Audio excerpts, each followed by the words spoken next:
Alors, il faut aussi savoir que l'avocat, c'est quelqu'un qui intervient beaucoup en garde à vue. Qu'est-ce qu'une garde à vue? Ça aussi, c'est important de le savoir.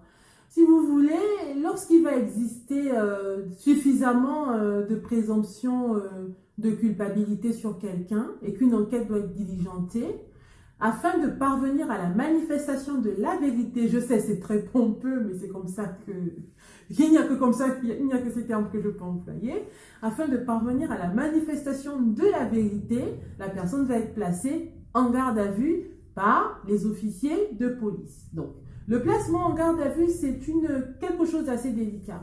Moi, pour ma part, depuis que j'exerce, je trouve que c'est une procédure qui est assez déstabilisante et profondément, je dirais pas humiliante, mais vu comment on rentre dans l'intimité du gardé à vue, c'est quand même assez, ça peut être assez déstabilisant quand on n'est pas habitué à ça. Donc, quand la personne est placée en garde à vue, à ce moment, il faut qu'il y ait un avocat qui intervienne. L'avocat n'est pas obligatoire, mais lorsque l'avocat est demandé par le gardé à vue, il faut intervenir. Et là, en tant qu'avocat, lorsque moi j'interviens, à ce stade, ce qu'il faut savoir, c'est que moi, je n'ai pas accès à la procédure.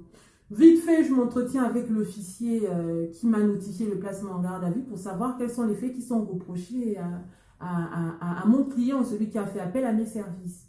Donc, rapidement, je m'entretiens avec lui, il me dit un peu pourquoi le client est là. Ensuite, moi, ce qui se passe, c'est que lors de la garde à vue, avant qu'il ne soit auditionné par les services de police, je vais d'abord m'entretenir, j'ai un temps d'entretien avec le client. Et au cours de l'entretien, je me permets, là, je prends connaissance avec le client. Je lui dis pourquoi je suis là et je lui explique qu'à ce stade de la procédure, je ne suis là que pour m'assurer que la procédure, le droit a été bien respecté, son droit à la défense.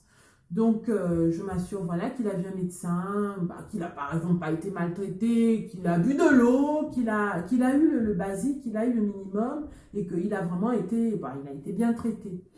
Quand je finis de m'entretenir avec lui et qu'il me dit pourquoi il est placé, enfin, que je sais pourquoi il est placé en garde à vue, selon qu'il reconnaît les faits ou pas, là n'est pas le débat. Ensemble, on élabore une stratégie.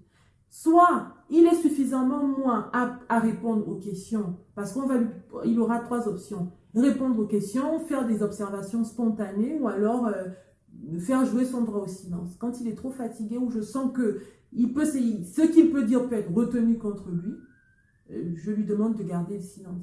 Voilà, pour qu'il soit beaucoup plus posé.